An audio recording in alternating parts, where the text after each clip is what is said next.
CPAC 2021 Orlando, Florida, and our next guest is Jeffrey Morgan, a host and media consultant for Dad Talk Today. But we are so thrilled, Christina, to talk to him about the issue of no-fault divorce. Right, no-fault divorce. Most people think that no-fault divorce is just a nice, amicable way to end the marriage. People couldn't work it out. What they don't realize is that no-fault divorce, that is the marketing term. That is putting the lipstick on the pig and hoping the pig becomes a princess. That's right. No-fault divorce, what it means in many instances, is that one person forces divorce against another person.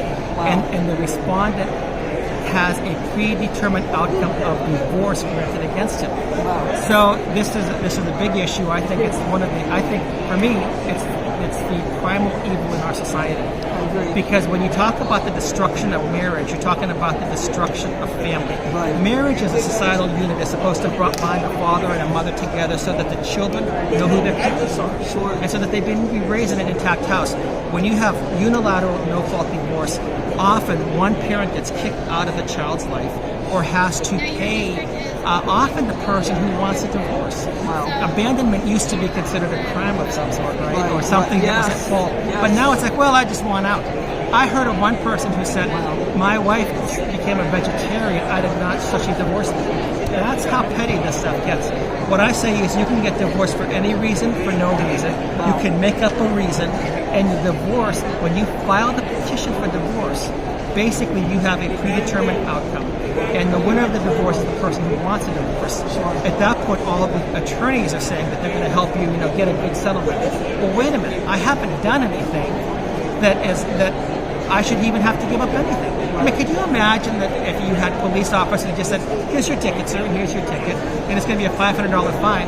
Well, what did you do? Well, you didn't do anything, but we're just giving out tickets. And what happens with no-fault divorce is that the person, it really is a special law because the person is saying that I want a divorce, again, for any reason, no reason. They can commit perjury in family court, and it's a self-executing law. So when I say that I want a divorce, it will be granted. And the purpose of law is to govern our society. We know what the rules are. We don't play a football game and whenever somebody's going to call a penalty, we say, oh, no, that's no longer a penalty. Or now this team gets 6 downs instead of 4, or this team gets 2 downs. We don't have indiscriminate rules, even in our sports games. And yet when it comes down to the most essential unit of society, that which should be most guarded, most essential, most holy, and for the benefit of our children and to raise up the next generation, we have no legal protection for the institution of marriage. I know. But see what it does, and what I'm sure what you're also dealing with, it absolutely decimates the mindset of what we're supposed to look at as a whole functioning family unit. Absolutely. And again, because when you talk about marriage, marriage is that what should create the family together. Right. But when you have a situation where you say, oh, you know what? You think you enter into a marriage relationship and you think it has security, it has no security. Sure. So you're going to okay, well, wait a minute here. If I know that marriage, which should be the greatest blessing in my life, the greatest blessing for my children, the greatest blessing to society, it can become the greatest liability. And what you can lose, you can be married for 25 years, your wife says, well, she just decides she wants out, and now you split everything 50-50, 50-50 in a good situation. Sure. But, all of a sudden now you're like, what just happened? You can be kicked out of your home, and if you don't leave your home, the police can come and arrest you. And then if you have younger children, they say, well, men should just buck up and pay child support. Wait a minute. My wife left me for another man, and she takes the kids, and then I pay for that. Yeah. Or, another instance where, I have a friend who, he had to sell his house to pay his ex-wives who sued him for divorce attorney fees. Or another man that I had, he had a couple $100,000 in a college savings account. Well, the attorneys look and they size up your balance sheet. My children need to go to college. So you know what, we're going to transfer, these are funds that he has, set aside for his children, but his ex-wife did not work because he was a good, strong provider. Well, if she doesn't work, she's not expected to have any income. She's filing for a divorce that everybody agreed was frivolous, never should have happened, and he has to pay. Finally, he just said, I'm done paying this stuff. He's not going to fight, but he had to fight to have equal access to his children. And again, so their college funds got spent so that he could be a father. And it happens to mothers too. But this is the evil. This is a systemic evil as far as I'm concerned.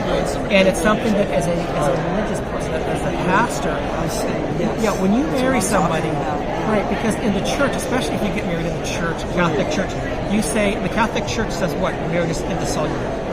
Christians in general believe that when you get married, man and a woman, and not man, not woman, man and a woman, but we've forgotten the part that, till death do us part.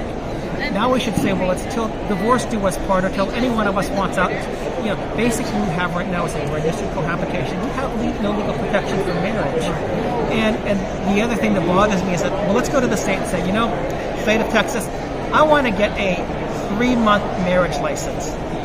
They're going to say you're nuts. 3 months. But they don't offer it. Wow. But you can be married for 2 weeks and your wife can file for divorce.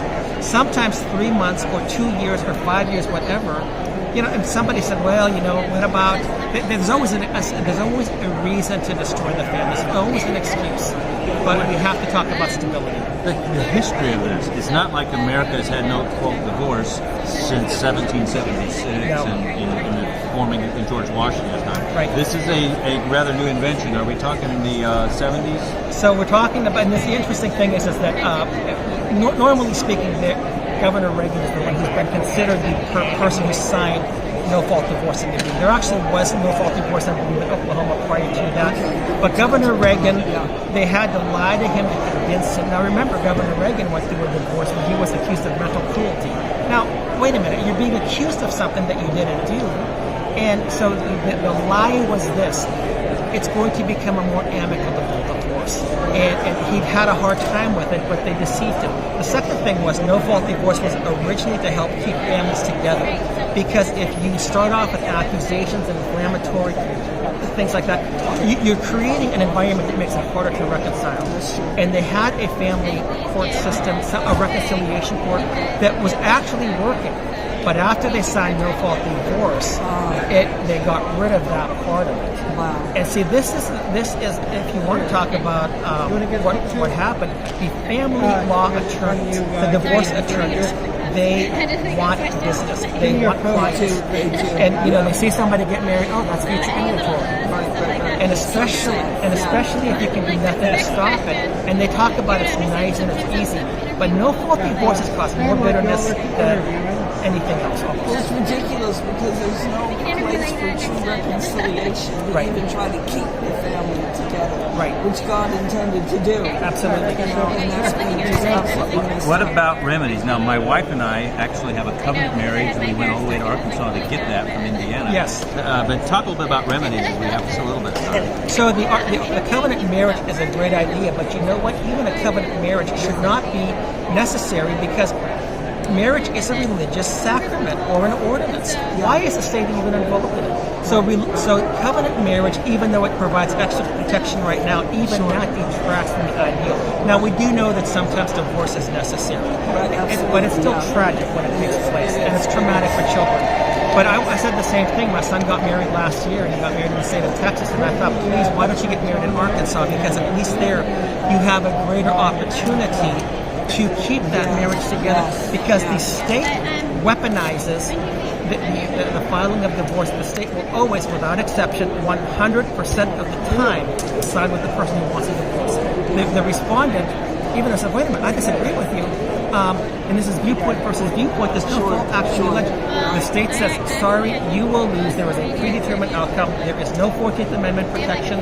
We actually had a case at the Supreme Court trying to repeal no-fault divorce on the basis that it violated the Establishment Clause. Because the state always sides with the perspective, the viewpoint, that the person who wants a divorce needs to be catered to. And they have incentivized divorce, which has incentivized the destruction of marriage. The remedy then that will be winded down. The best remedy you can see right now.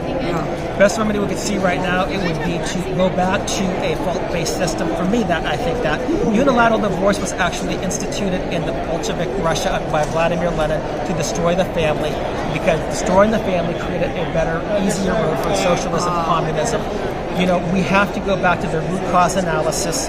At least if you have divorce, extend the waiting period, because there is a correlation between a longer waiting period and fewer divorces. Maybe make it 2 years. In some countries, it's 5 years. Yeah, that's true. But 6 months, 60 days, that's nothing. Wow. It's so much like the sign of the times. Everything. Let's get the easy way out of everything. Right. And I would say too, if somebody if there's a cause for divorce, if there is, say, abuse or something like that, the person maybe should have to face criminal charges. But if you want to leave, I just want out. Okay, you leave, but you don't leave the marital estate and plunder the marital assets and let the attorneys plunder the rest of it, and put that person in a financial bind, and also maybe eliminate him or her from his children's life. Wow. Well, Jeffrey Morgan of Dad Talk Today on No Fault Divorce. It's been great having you on Commander Radio Show. God bless. Leave us with how people can learn more about what you're talking about. So I am working with Dad Talk Today Radio, and basically this talks about the issue of fatherlessness and how important fathers are. However, so Dad Talk Today is one way to look at it. I have a YouTube channel. My name is Jeff Morgan. If you look up Jeff Morgan Unilateral Divorce, I probably have 80-90% of those videos out there. You can subscribe to me there. I don't have an organization, but I said this is so evil and wicked, and the people of God should be standing against it. Every church should be standing against it. Every pro-life person should be standing against this, because when you destroy families, you also create more incidents of abortions, for example. Children of divorce that grow up, they're more likely to be rapists, drop out of high school, have all sorts of problems. We must address these issues, but I know I'm probably at the end of my time here. Thank you so much for having me. Oh, God bless. Thanks so much. Thank you. Jeffrey Morgan. Thank you.